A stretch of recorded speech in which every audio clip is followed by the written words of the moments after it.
नमस्कार दोस्तों। क्या यह कंपनी आने वाले समय में अच्छा रिटर्न्स दे सकती है? कहीं कंपनी पर कोई बड़ा कर्ज तो नहीं रहा हुआ?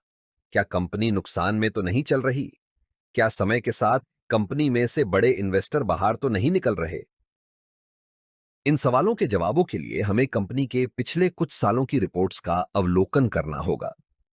दोस्तों, आपसे एक अनुरोध रहेगा कि अगले 4 से 5 मिनट इस वीडियो को बैकग्राउंड म्यूजिक के साथ ध्यान से देखें, जिससे आप खुद समझ सकेंगे कि कंपनी में कितनी मात्रा में और कितने समय के लिए होल्ड करना एक बेहतर विकल्प हो सकता है।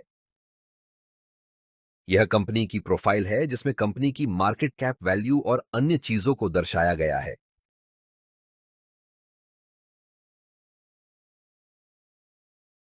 कंपनी के स्टॉक की वैल्यू में होने वाले बदलाव को ग्राफ के माध्यम से देख सकते हैं और इससे अंदाजा लगाया जा सकता है कि कंपनी के स्टॉक वैल्यू में कितना फेरफार हुआ है।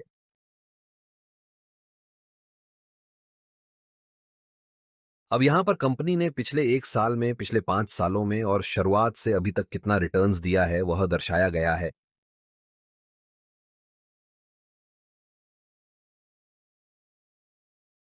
दोस्तों, अब हम कंपनी की फाइनेंशियल रिपोर्ट को देख लेते हैं कि कंपनी कितना रेवेन्यू और प्रॉफिट बना पा रही है। क्योंकि कंपनी को आगे बढ़ने के लिए अच्छा प्रॉफिट बनाना भी जरूरी होता है, तो नीचे की रिपोर्ट पर ध्यान दे।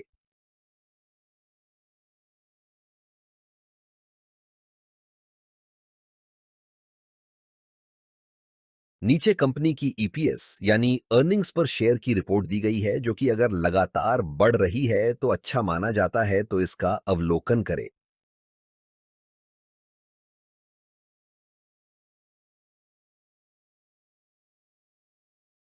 नीचे कंपनी की डीपीएस यानी डिविडेंड पे आउट रेशियो को दर्शाया गया है।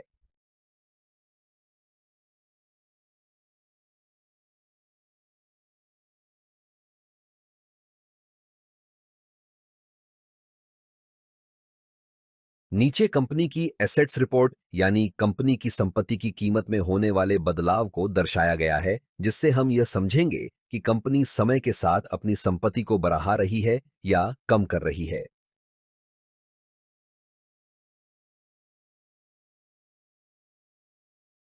नीचे कंपनी की कैपिटल एक्सपेंडिचर्स की रिपोर्ट को दर्शाया गया है, जो अगर समय के साथ बढ़ता है तो यह कंपनी की ग्रोथ के लिए अच्छा माना जाता है।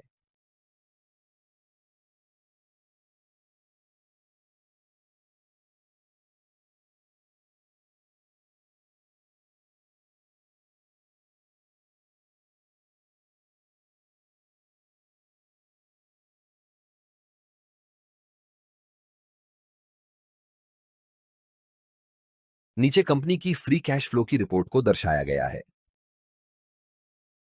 नीचे कंपनी के द्वारा दिए गए पिछले 5 डिविडेंड की रिपोर्ट्स का अवलोकन करें और जाने कि कंपनी डिविडेंड के मामले में कैसी रही हुई है।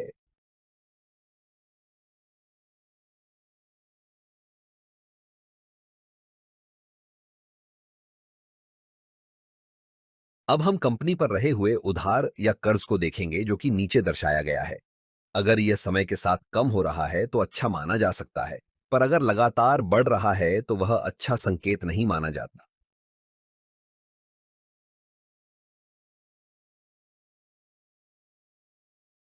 नीचे कंपनी के पास रहे हुए स्टॉक की मात्रा को देखा जा सकते हैं और उसके साथ साथ यह भी देखना जरूरी है कि कहीं कंपनी ने अपने स्टॉक को गिरवी तो नहीं रखा हुआ। अगर रखा भी है तो कितनी मात्रा में रखा गया है।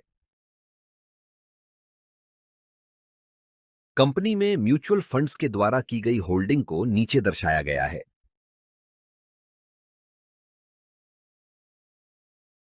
कंपनी में अदर डोमेस्टिक इंस्टीट्यूशंस के द्वारा की गई होल्डिंग को नीचे दर्शाया गया है।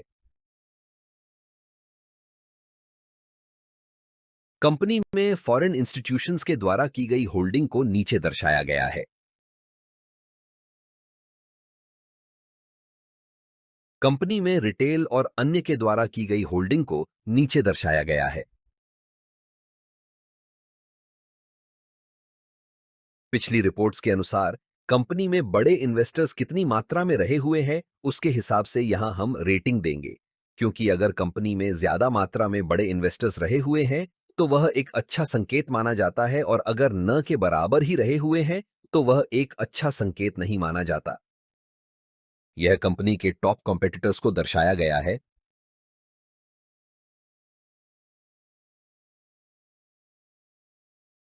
कंपनी में कुछ पॉपुलर प्लेटफॉर्म के द्वारा बताए गए रिस्क को नीचे दर्शाया गया है।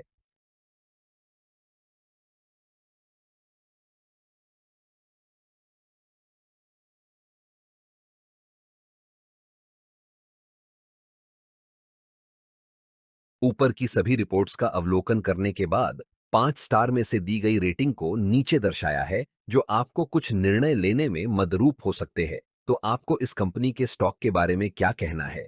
हमें कमेंट जरूर करें।